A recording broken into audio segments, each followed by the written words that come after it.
আসসালামু আলাইকুম। Doctor consultancy থেকে আমি আসাদুল্লাহ টিভি.বিডি ইউটিউব চ্যানেল থেকে আসাদুল্লাহ কনসালটেন্ট আছি তোমাদের সাথে, এমবিবিএস ফাইনাল ইয়ার। আজকে এমন একটা ঘটনা তোমাদের সাথে শোনাতে যাচ্ছি, সেটা যে শোনার পরে তোমরা নিজেরও অবাক হয়ে যাবা।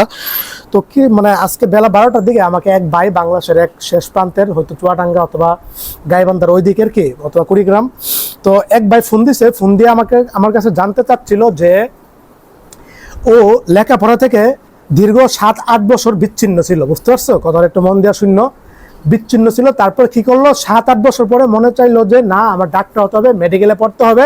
তখন কি করলো, আবার লেখাপড়া স্টার্ট করলো। তখন কি করলো, জেএসসি দিল, এমনকি 9-এ জেএসসি দিল, বিএসসি পাস করলো, তারপরে সে 9-এ পড়লো, 10-এ পড়লো, এবার এসএসসি পাস করেছে। বুঝতে পারছো? তো আলহামদুলিল্লাহ এসএসসি পাস করেছে, এমনকি গোল্ডেন A+ পেয়েছে। এখন বর্তমানে ইন্টার ফার্স্ট ইয়ারে আছে। তো প্রশ্নটা করলো এই বড় ভাই আমার কাছে যে ভাইয়া, আমি যে এই যে আমার বয়স এখন অনেক হয়ে গেছে, এখন বর্তমানে বয়স প্রায় 27-28-এর মতো। বুঝতে পারছো? তো এটা কি মেডিকেল অ্যাডমিশনে কোনো প্রভাব পড়বে? মেডিকেল অ্যাডমিশন করে দিতে পারবে আদৌ? তো এটা হচ্ছে মেন প্রশ্নটা ছিল। এত কষ্ট করতেছে। হ্যাঁ, অবশ্যই মেডিকেল অ্যাডমিশনে উনি বসতে পারবে, দিতে পারবে, কোনো সমস্যা নাই। বুঝতে পারছো? মেডিকেল অ্যাডমিশনে বসার ক্রাইটেরিয়া হচ্ছে, মেন ক্রাইটেরিয়া হচ্ছে এসএসসি আর এসএসসির কি রেজাল্টটা। এসএসসি আর এসএসসির গ্যাপ থাকতে হবে, এখানে 2 বছরের গ্যাপ থাকা লাগে, 3 বছরের গ্যাপ থাকা লাগে। বুঝতে পারছো? তো ওইটা হচ্ছে মেন ইস্যু। তো আলহামদুলিল্লাহ এসএসসি পরীক্ষাতে ও গোল্ডেন A+ পেয়েছে, এখন ইন্টার ফার্স্ট ইয়ার আছে, পড়তেছে। তো দেখো, এই বাড়িটার বর্তমান বয়স প্রায় 27-28-এর মতো, আমার থেকেও প্রায় 2-3 বছরের বড়। বুঝতে পারছো? তো ডাক্তার পেশা, এমবিবিএস মেডিকেল, এটা এমন একটা পেশা, এটা রক্তের সাথে যখন মিশে যায় তখন দুনিয়ার আর কোনো কিছু আর কি ওকে বাধা দিতে পারে না। এরকম মনোবল, আত্মবিশ্বাস যাদের আছে, ওরাই কি ইতিহাস পাল্টায়, ইতিহাসে কি নাম লেখায়। বুঝতে পারছো? এই বাইটা ইনশাল্লাহ আমার বিশ্বাস, ও এখন তো ইন্টার ফার্স্ট ইয়ার পরে ও মেডিকেল ইনশাল্লাহ ডিএমসিতে টপ করবে। বুঝতে পারছো? জাতীয় মেধা ইনশাল্লাহ টপ লেভেলে ইনশাল্লাহ দেখবা ও রেজাল্ট করবে ইনশাল্লাহ। দীর্ঘ প্রায় আধা ঘন্টা কথা হয়েছে, বুঝিয়েছি। তো দেখো যে এই বড় ভাইটি তোমার এই যুগে আইসাও একজন ব্যক্তির, একজন যুবক, পরিপূর্ণ যুবকের, দীর্ঘ প্রায় 28 বছর বয়সের একজন যুবক মানুষ বাটন ফোন ব্যবহার করতেছে। জাস্ট আমাকে ইউটিউব থেকে কিভাবে খুঁজে পেয়েছে, উনি সপ্তাহে নাকি মাসে 1-2 বার কি স্ক্রিন টাচ মোবাইল ব্যবহার করে। জাস্ট এতটুকু জিনিস শোনার পরে আমি আরো অবাক হয়ে গেলাম, কিভাবে সম্ভব। আমরা বাটন ফোন ব্যবহার করতাম কখন, 2008 সাল, 9 সাল, 10 সাল, 11, 12 সাল পর্যন্ত, 13 সাল পর্যন্ত, 14-15 সাল পর্যন্ত কি বাটন ফোনটা ওইভাবে ব্যবহার করতো। আর সে এখনো দীর্ঘ প্রায় 10-15 বছর পিছনে বসবাস করতে আছে। বুঝতে পারছো? এটাই এই মেডিকেলে তোমরা যে এবার এসএসসি রেজাল্ট খারাপ হয়েছে, কারণ একটাই, স্ক্রিন ফোন, সবার হাতে স্ক্রিন টাচ ফোন। এবং সারাদিন ঘন্টা টাচ ফোনের যত সময় ব্যয়, প্রেম প্রীতি যা আছে, এই ফোনটাই তোমাকে ধ্বংস করে দিয়েছে। রেজাল্ট খারাপের মেন কারণ এটাই, আর কোনো না। এই জামানায় এসে বাটন ফোন কি, যারা 90 দশকের মানুষ, ওরাও কিন্তু বাটন ফোন ব্যবহার করে। সর্দি লাগছে, অসুস্থ, বাটন ফোন কিন্তু ব্যবহার করে না। বুঝতে পারছো? এই বাইটার কতটুক স্বপ্ন, কতটুক লক্ষ্য উদ্দেশ্য এবং নিজের মনোবল কোন পর্যায়ে থাকলে বাটন ফোনে এই যুগে এসে ব্যবহার করে, তাও টাচ ফোন সপ্তাহে 1 দিন ব্যবহার করে, তাও কিছু সময়ের জন্য। বুঝতে পারছো? তো ইনশাল্লাহ এই বাইটা মেডিকেল অ্যাডমিশন ইনশাল্লাহ বসতে পারবে। এসএসসি তো ইনশাল্লাহ গোল্ডেন A+ পাবে ইনশাল্লাহ। এবং কি এখন থেকে মেডিকেল প্রস্তুতি কঠিনভাবে নিচ্ছে। আমি বলার পরে যখন বললাম যে রয়্যাল গাইড পড়ো কিনা, এখন থেকে রয়্যাল গাইড পড়তেছে, অ্যাডমিশনের সহায়ক বইগুলি পড়তেছে, এসএসসিতে ফোকাস দিচ্ছে।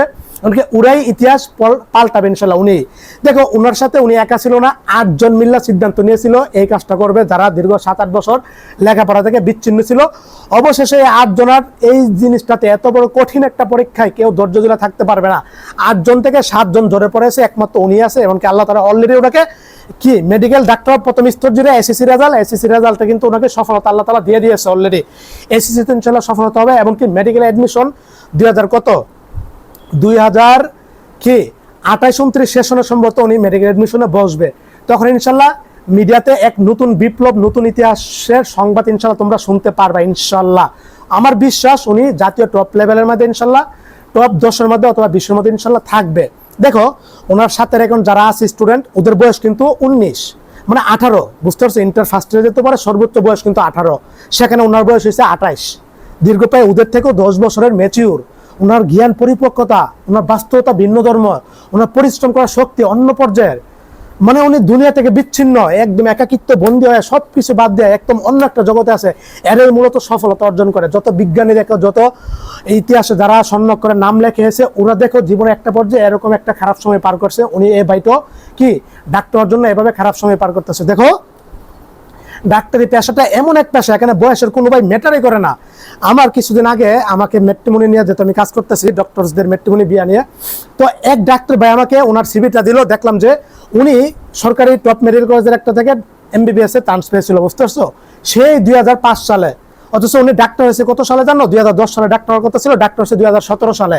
তার মানে দেখো গ্যাপ কত বছরের, অন্য কিন্তু 8-9 বছরের গ্যাপ। এখানে 8-9 বছর পরে কিন্তু ডাক্তার হয়েছে, মেডিকেলে কিন্তু ডাক্তার কিন্তু হয়েছে। মেডিকেল সেক্টরে ভাই এখানে বয়সের কোনো ফ্যাক্টরই নাই, কোনো কাজ করবে না, এখানে বয়স কোনো ম্যাটারই না। আর অনেকে বাস করে, হ্যাঁ সেকেন্ড টাইম মেডিকেলে ভর্তি হতে হবে, প্রাইভেট হোক ওইটা হোক ওইটা হোক, 1 বছর লস হয়ে যাবে। হ্যাঁ ভাই, তোমার 1 বছর কোনো ব্যাপারই না। এখানে মেডিকেল সেক্টরে তুমি এমবিবিএস পাস করে পরে এফসিপিএস দিতে তোমার 5-10 বছর সময় লেগে যাবে চান্স পেতে, বুঝতে পারছো? এই যারা এগুলি এই সূত্রতা থেকে এগুলি কিছুই না।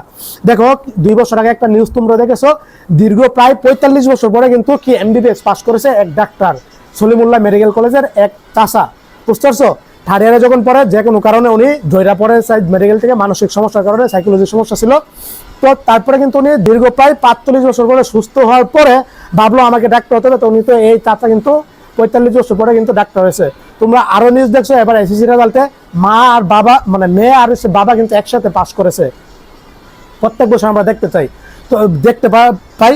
তো এরকম ঘটনা কিছু না। মেডিকেলে যারা স্বপ্ন দেখে, দেখো আল্লাহ তাআলা পবিত্র কোরআনে বলেছে মানুষ যা চায় তা কি পায়। এক আয়াতে বলছে সূরা নাজমের, অন্য আরেক আয়াতে আল্লাহ তাআলা বলছে যে মানুষ তা পায় যা সে চেষ্টা করে। যে নিজেকে বিশ্বাস করতে পারে সে অর্জন করতে পারে, এ কথাটা মনে রাখবা।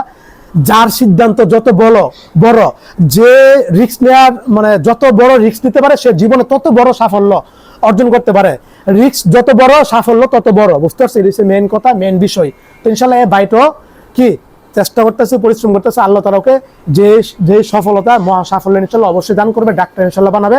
ডাক্তারদের এরকমেরই ধৈর্য থাকা প্রয়োজন, দরকার, বুঝতে পারছো? যদিও ভাই আমার বয়স থাকে 3 বছর বড়, তো মাঝে মধ্যে কন্ট্যাক্ট রাখবে। আমিও বুদ্ধি দিয়েছি, প্রায় দীর্ঘ আধা ঘন্টার উপরে কথা বলে এইভাবে প্রস্তুতি নিতে হবে।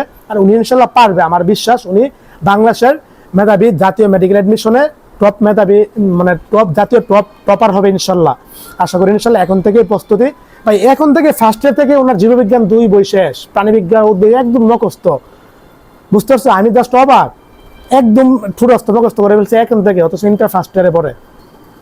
তো ইনশাল্লাহ পারবে, ভাইয়ের জন্য দোয়া রইলো। অনেকে আসো, কন্টেন্টটা বানাবার একটাই উদ্দেশ্য তোমাদেরকে মোটিভেট করার।